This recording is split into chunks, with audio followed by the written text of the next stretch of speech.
I'm Jenna Carter. And our client this semester was Chili Water Brewing out of Indianapolis, Indiana. Chili water, never mind, that's true. Okay, so going through the presentation, we're going to start with taking you through the purpose and the research. We'll go towards the goals and objectives and strategies next. And then we'll take you through the tactics and the timeline. And then we'll open up the floor to you guys for questions and comments. Chili Water was founded in June of 2014, so they're coming up on their 9-year anniversary of being in Indianapolis and just being around in general. They've been awarded Brewery of the Year in Indiana, and their music is at the core of everything that they are as breweries. So like all of their beers are named after songs, like all the decor at the actual brewery is all music related, and they have tons of live music events. They even have like an in-house band. So the purpose of the Stay Chili campaign is to boost brand morale and help the brand grow dynamically using strategic planning and implementation. This campaign was informed by primary research tailored to the brand goals and objectives and serves to inform the brand's current and future PR practices. Okay, what are the goals? So the first goal was to increase brand awareness. Chili Water mentioned that they get kind of overshadowed by so many people, and a lot of people just don't know that they're there. They actually are underneath an apartment building and surrounded by all the other shops and restaurants and stuff, so they get overlooked quite a bit. So the second one is to cultivate brand longevity. The third goal is to expand the current target audience, and then the fourth goal is to differentiate from the competition, kind of for the same reasons that I mentioned beforehand. They just get overshadowed by the big brands that dominate the space like Sun King and The Tap. So some of our strategies we're going to go into are sponsoring an Indy 11 youth soccer camp, so in-store sampling, a brand activation with TCU Amphitheater, and of course social media marketing.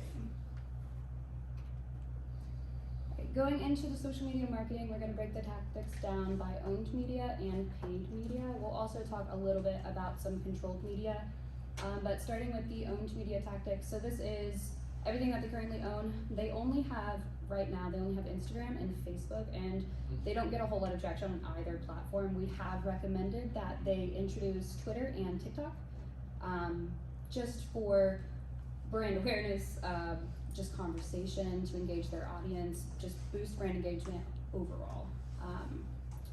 These two examples here, this one would be, the one in the corner over there would be Instagram, and then this would be an example of Twitter. I wish it would play, there's a video there, but okay. Going into the main, or the paid media tactics, so this is where I bring into play a little bit more of the TikTok and expanding into other platforms. So this will be in the form of boosted posts and in-feed ads. The TikTok one is the example of the in-feed ad. And then this will help boost brand awareness, cultivate new consumers. It'll open up their current target audience, which is surprisingly not what we expected it to be. We did a survey research, and it indicated that their main target audience is people over the age of 37, which is not necessarily what we expected, but explains why they don't necessarily have as much brand awareness as they would want. Doesn't necessarily promote a lot of brand longevity either. So working on that. So as far as our other tactics, so for social corporate responsibility, they already kind of do a bit of this. Anytime they have one of their live events where they have like a concert, a portion of like every pint they sell is donated to a local music program, and they like buy them instruments and stuff like that. We think that's super awesome, super on brand for them. So kind of sticking with, like, they're obviously passionate about the youth and the community, so we're going to be partnering with Indy 11 and doing a youth soccer camp with some of the Indy 11 players. You know, I know a lot of you will probably know about the new Indy 11 field that's being built. They're really, you know, up and coming. It's a really good partnership to hop in like right now before it gets too crazy. It just opens up the door for, you know, a really good partnership with them and having that, the relationships with the parents, the families, the players, everything like that. The feel good, do good type of thing. And as far as guerrilla marketing, you know, we decided to stay on brand with the whole music thing. So we want to do a brand activation at the TCU Amphitheater. And it's gonna be a chill zone with Chili Water Brewing. So it's gonna be like, it's gonna be a tent that's gonna be nice and refreshing, nice and cold. We're gonna be giving out samples of the product as well. You know, if you're drinking, if not, we have popsicles, fun things like that. If you're under 21 or you don't drink. And not only is this getting people to sample the product and be able to wanna, you know, go out and buy it, they're gonna remember feeling refreshed and feel that like nice, cool feeling every time they see a Chili Water logo, whether they're, you know, Googling brewery near me, they're gonna see Chili Water and be like, oh my gosh, I remember that. Like, just kind of gonna bring that brand awareness to them and give them something to be remembered by. So then we're also gonna be doing some in-store sampling at liquor stores, at like Kroger, anywhere that their product is really sold. We've seen some success with other brands on social media doing this, where they go in store and they give a tiny little sample out, and you know they go basically viral on TikTok. Like, they have so many views of just, I don't know why people love it so much, but people seem to love those videos. And we just think, based on our research, going into the liquor store is really overwhelming. You know, a lot of people want to support local breweries, they want to try something different, but a lot of people also don't want to waste their money on something they don't know that they like. And it's also just, you're looking at a whole massive shelf of, you know, local craft brews, and you don't know what you're gonna like, and they're kind of pricier, they're on the pricier side. So a lot of people end up going with, like, you know, the domestics. But based on the research, even just like one sip of alcohol while you're at the liquor store like releases the dopamine, and it has that like already effect just based off of one sip. And it shows like it's super, super successful doing in-store sampling, especially when it comes to beer. And especially, you know, the product is good. People are gonna like it, so it's obviously gonna do well. So this is our beautiful Gantt chart. The font is really, really small. So I'm gonna try and talk to you. But look how beautiful that If is. you come here, we can switch sides. I was saying, I'm kind of, yeah, You can okay, see. not Yeah, there you go. It's all good. Sorry, I have glasses, but okay. So, if you look at the top here, the blue section is gonna be social media. The top, like, dark blue boxes, those are gonna be the Instagram stories and Facebook stories. We really wanna be active on there and just always having a presence. Below that is gonna be a food highlight post. So we're gonna be doing those 2 times a week on Tuesday, Thursdays. So kind of just, they have a lot of chef specials. Their food is also like made from scratch. Like, their kitchen, like, they have so much good looking food, and it gets overlooked by the beer. So just doing a highlight of that. And then we'll be reposting that on our stories as well.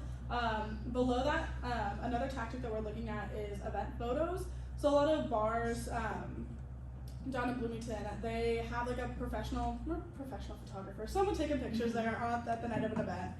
And it's kind of like this fun thing where it's like, oh my gosh, am I gonna get posted the next day? And it's, you know, they post those pictures and then they see themselves, they tag their friends, they post it on their stories, and it just gets some natural traction just doing that.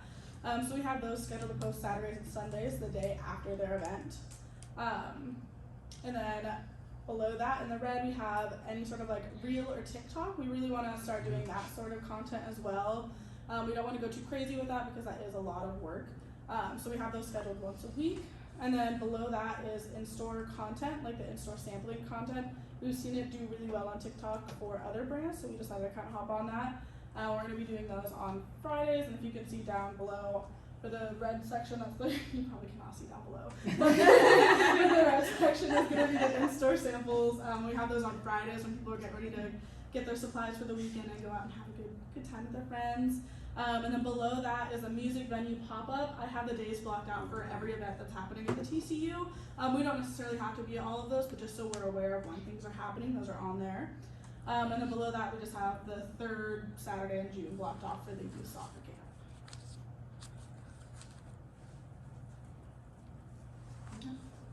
Oh, yeah, no, that's good. Sorry, I thought we were missing something, but that's it. Are there any questions?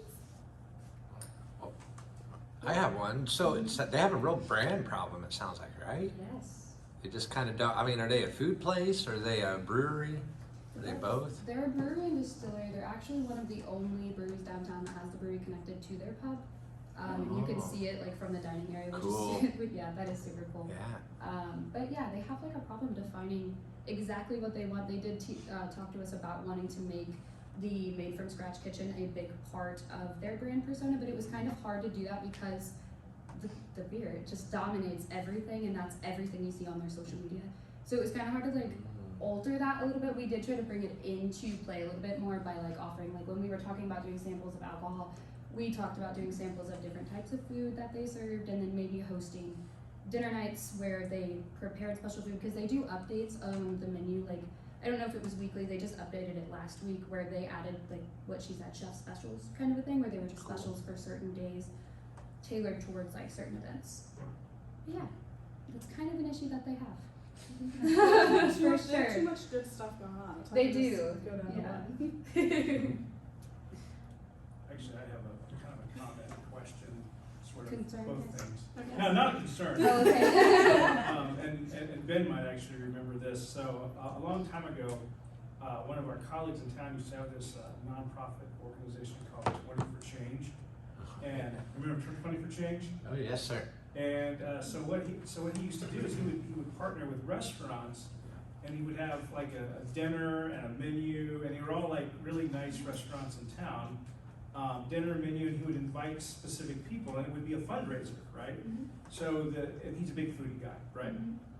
So he would have, you know, this really nice dinner. He would have like, you know, this group of people fundraise, and then while you were fundraising, you got the opportunity to do social media during the dinner, during the event, Mhm. to promote the restaurant Yeah. at that particular time. And so this kind of got me thinking about that would be a really cool thing to do with chili water, I agree. and it would be really chill. Yeah, exactly. It would be Exactly. super chill. You just stay chilly over there.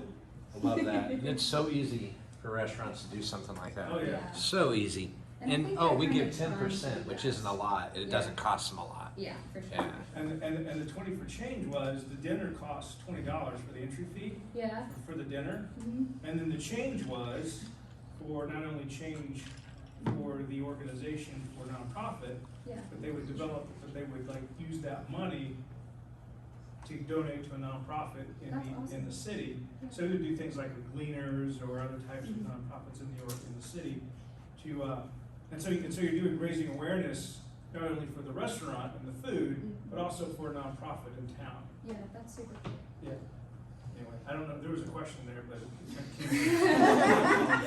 I think they're trying to do something similar to that with what they mentioned about having the chef specials and stuff like that. They just haven't necessarily put it all together into one, but yeah. that is a good idea and definitely something to think about adding. Maybe you should introduce them to Bradford. What's her name? Bradford? Remember her? Who? I'll Who what? I'll figure it I out. was like, I'm done, sorry. Any other questions? You talked about in one of your slides doing paid social. Mhm. Where were you looking to post the paid social? Probably, I would say Instagram to start because they have the most following there and it's the easiest to regulate ads through Instagram. We do want to try to do some in-feed ads through TikTok, but because they don't have a standing at all, they don't even have a TikTok account, that wouldn't be necessarily right out of the gate. TikTok's also a little bit, I know that we looked into it and it was like you had to start with $500. Yes, And our yeah. budget was $5,000 annually, so it was really hard kind of allocating those funds and, you know, trying to spread all of that around. And Facebook as well, I failed to mention that. They have, I feel like, a good following on Facebook specifically for their target demographic at the age they are right now. That was my follow-up. I was like, since your Oh. average age is like 37, how are you going to Yeah. make sure that your content, Yeah, for for especially sure. like TikTok, is kind of really geared more Yeah, towards for that sure. 37 Yeah, that's year old? definitely geared a little bit more towards the expansion of their target audience. Yeah, another demographic. Yeah. Kind of took me to That- surprise me. Yeah, we were really surprised by that too. Mhm. Especially since they're just like they're in Fountain Square, they're so close to a couple of different major hangouts for the younger individuals that were like, what's going on? But it does make sense since they do kind of just get lost in the fold. Thank you.